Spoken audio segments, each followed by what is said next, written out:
Okay, so to continue our coverage over the Dawn of X of X-Men comics, we actually pick up with Marauders number 7. Now, we actually pick up with Callisto. Now, Callisto is an old X-Men character. Matter of fact, we covered her first appearance when she first appeared in Chris Claremont's run on the X-Men title. Now, with that being said, she does have the ability of enhanced senses. So, for example, she can hear better, see at night better, and she also can move faster. But anyway, though, we do see her meeting up with Emma Frost. Now, remember, Emma Frost is in control of the Hellfire Club. Not complete control, but she does share control with 2 other members, which is Sebastian Shaw and Kitty Pryde. Now, all 3 have a different code name. For example, Emma Frost is the White Queen,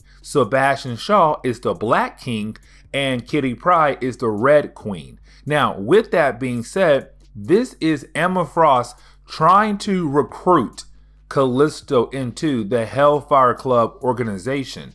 What I mean by that is, when it comes to the Hellfire Club, you do have your 3 top members, Emma Frost, Kitty Pryde, and Sebastian Shaw. Then you have the bishops, the Red Bishop, Black Bishop, and the White Bishop. And those bishops are characters who are second in charge behind their leader. So, for example, for Sebastian Shaw, he picked his son, Shinobi Shaw, to be the Black Bishop. Then you have the Knights, White Knight, Black Knight, and Red Knight.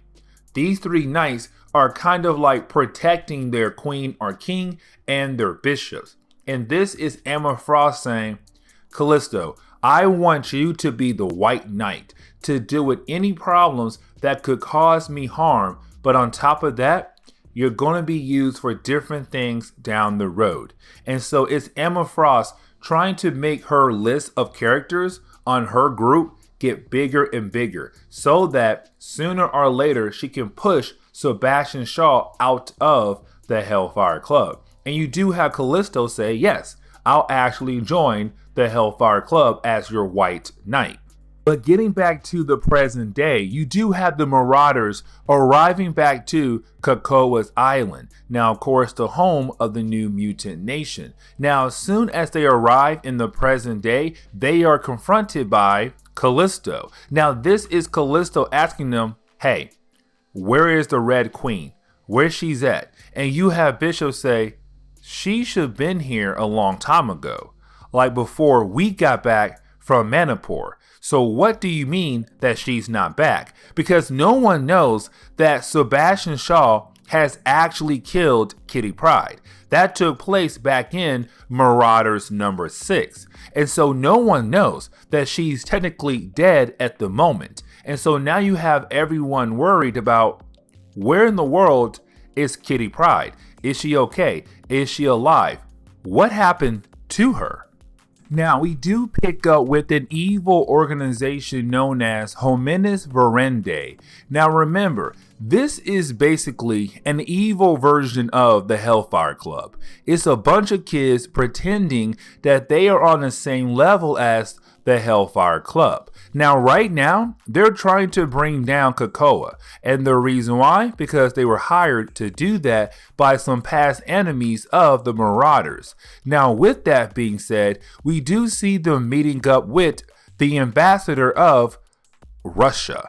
Now remember, so far in Marauders and other books as well, we have seen some bad things coming out of Russia. For example, Russia did not want to let their mutants leave their country to join Krakoa, a brand new mutant nation, because when it comes to Russia, if you have powers, they own you. Well, that is what they think. But either way though, this is Russia basically talking to Hominis Verendi to say, listen, we do have a power armor suit that could technically shut down mutant abilities, but we want to build more on a whole brand new mass production level so that we have so many we can take down a huge group of mutants. On top of that as well, we want to make sure the tech we have is very effective and better, improved. And so this is Russia kind of working with Homenis Ferende to make sure that their armors are top of the line. And that is huge. It's them trying to get ready for a war against the mutant nation. Now, we actually do pick up with Bishop. Now, we do see Bishop actually arrive in Manipur. Now, Manipur is the last place that Bishop and the rest of the Marauders team saw Kitty Pryde. Because remember, the Marauders in our last couple videos went to Manipur to save the son of Sebastian Shaw, Shinobi Shaw, because he was in trouble. Now, they were able to complete that mission, but Kitty Pryde was supposed to take a ship back to Krakoa by herself, while the rest of the team found different ways to get back to Krakoa. Now, with all that being said, as soon as Bishop arrives in Manipur to find some clues about Kitty Pryde, he runs into a character known as Manuel. Now, Manuel is not a new character. Matter of fact, he first appeared back in X-Men Schism number 2, where he almost joined the original Hellfire Club, but of course, he did not join. On top of that, he hates mutants with a passion.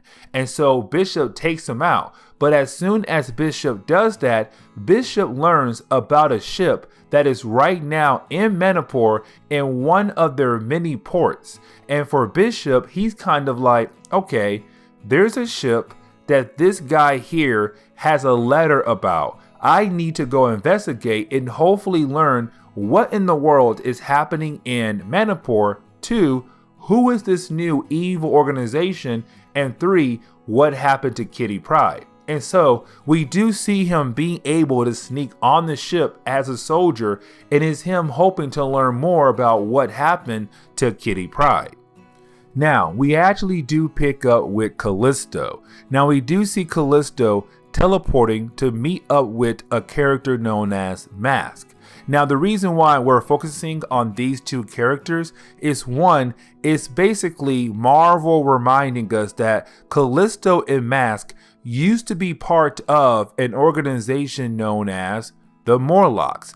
The Morlocks were a group of mutants who hid in the sewers of New York. And the reason why, because when their mutant gene activated and they got their mutant powers, their bodies were also disfigured. And so they were so disfigured and they were scared to be hated on by humans on the surface level, they hid in the sewers. Now, this is also Marvel saying, hey, listen, Emma Frost basically took all the Morlocks and moved them to a certain location so that they can get out of the sewers and actually enjoy the sun and the fresh air. And so this is Mask kind of like, I like it here, but I also hate it here. And also, you do have Mask ask Callisto, hey, how do you feel about Kitty Pryde using the name Marauders, a name that you use with another group of mutants? And for Callisto, she's kind of like, Kitty Pryde can have it, I'll be okay. And she leaves.